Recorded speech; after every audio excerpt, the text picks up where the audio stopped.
What's up, card family? You're tilted. All right. So now I'm going to vote for my YouTube Hall of Famers. Now what I did was I wanted to write all these down off the top of my head. I want to do it completely from the top of my head. Those are the people that I remember. Those are the people that I thought about. They were right in my mind. I didn't have to go through a list. I knew who I wanted, you know. So I wrote down everybody I could think of off the top of my head that's a Hall of Famer, who deserves to be a Hall of Famer this year. And I came up with 14 names.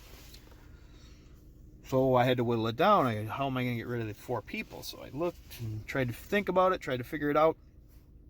And I couldn't cross 4 people off the list. So what I realized that I had was I had 7 people, 7 channels that were tied for first. And I had 7 channels that were tied for second. So I decided I'm just going to vote for 7 this year. And see what happens. So I'm just going to vote for 7. You know, if I hurt your feelings for not voting for you, sorry. So number 1, Victor Negron cards. I think Victor and his channel are criminally underrated, and I love the way Victor shows cards. I love how he goes through binders. I love how he goes through care packages. He shows each card. He makes a comment about each card. He knows, he has a lot of knowledge about the cards, and he also has a lot of knowledge about the players. He can make comments just about every player that he gets a card of, shows a card of. So Victor Negron cards, he deserves to be Hall of Famer. He gets my vote, and he should be getting your vote too. Number 2, Blue Jacket 66. I almost didn't vote for Dave, and the only reason why I say this is because he's a shoe-in. He's automatically going to get, he's going to get in. So I thought, well, why waste your vote when you know he's going to get in? But that's not the way we do it, I guess. We got to vote for the people that we think deserve it, and I think Dave deserves it. Since I subscribed to his channel over a year ago, I have watched all of his videos religiously. He shows some awesome cards. He has so much knowledge to share.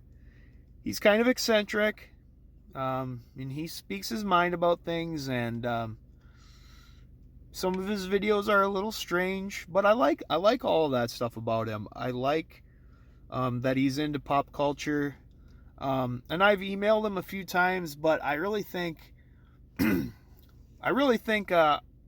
really into a lot of different things too, and I really think Dave and I would have a lot to talk about. So I'd love to talk to you more, Dave, about anything, not just cards, about movies, music, anything. Number 3, Big D for Life. Big D for Life is a good friend of mine. I think we're fairly like-minded. We think alike sometimes. Not all the time, though, and neither one of us is afraid to tell the other guy his opinions about stuff, even if they differ. And that's a good thing, too. But those reasons aren't the reasons why I'm voting for Big D for Life. I'm voting for him because I like the passion that he has for his team, for the Cowboys. You can tell he puts a lot of heart. He's well-spoken, puts thought and heart into his videos, and you could tell his love for not just the cards, but also the players. It comes through, and that's awesome. So number 4, TTM autograph, Troy Rutter. You want to talk about high-quality production? TTM Troy is your man. His videos are all very well produced, very high quality, good editing, all that. And Troy has told me before that he doesn't always feel a part of this community, and I think we need to make him feel a part of this community, because I think TTMing is definitely a facet to sports card collecting, and it should be part of the YouTube card community. And I'm glad that when he went down to National, some members of the card family made him feel welcome. Out of all the YouTubers that I know of in the card community, Troy is the one that lives the closest to me geographically, and definitely going to get together with Troy someday. I hope. I think we will someday. But anyways, TTM autograph. Number 5, Snodzilla breaks. Now, Snodzilla is a breaker, and he's very trustworthy. He's a great guy. His prices are awesome. Baseball guys, he doesn't just break football cards. He breaks baseball too. I think he would like to break basketball, but he has before, but we don't quite have as much interest in basketball. But if you're a baseball guy, and you're interested in, and you like to get into breaks, definitely look for Snodzilla. If you want to know how to get a hold of him, let me know.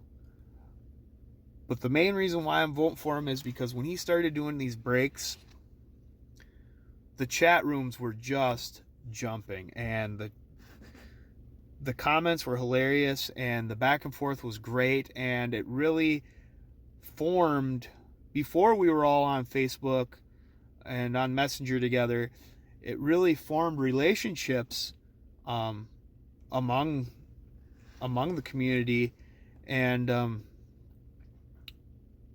was really a great time. And he brought us together in a time that we needed to be brought together, and I don't think things would be the same if he hadn't started doing breaks. I don't think we would have quite the friendships and all the Facebook groups and everything quite the same that we do if it weren't for Snodz's early breaks. Number 6 is a very good friend of mine, Dustin Bellinger. He has a pretty cool first name, so that's one thing for him. Another thing that he's really good at is picking up some really unique cards, some oddball stuff, and showing them off. He's got a really cool collection, a lot of really fun stuff, and he does the PSA submissions. Another thing that he does is awesome is he has this collaboration show that he does with some other schmuck called Double D Card Talk, and that is a very great, informative, and fun show. There's a lot of times there's guests on it. I think there's supposed to be another episode of Double D Card Talk coming out in February. If they would have been smart, they would have put out a video in early January that would have maybe pushed them with a few extra Hall of Fame votes, but that's the way it is. So, all right, my final and number 7 is the Collazo effect. Antonio Collazo, he has an awesome collection, and what amazes me is his storage and organization. I love it, man. It's inspired me. The way that he collects has inspired a lot of the super collector movement, and I'm really loving the super collector thing, man. I'm loving doing it. I'm loving keeping track of my cards. I'm loving putting out KPs and LPs videos. I'm loving the Facebook group, and I'm getting so much great feedback from that, and a lot of that is due to Antonio Collazo and his awesome Peyton Manning collection. So kudos to you for all your awesome videos and all your awesome pickups, and the way that you store your cards is amazing. And so that's it. That's my 7 guys, and I'm sorry if you didn't get voted for. If you thought that I was going to vote for you, you're probably tied for this other list of guys, so that's why I didn't vote for you. So anyways, thanks for watching. I'll put the list up right now.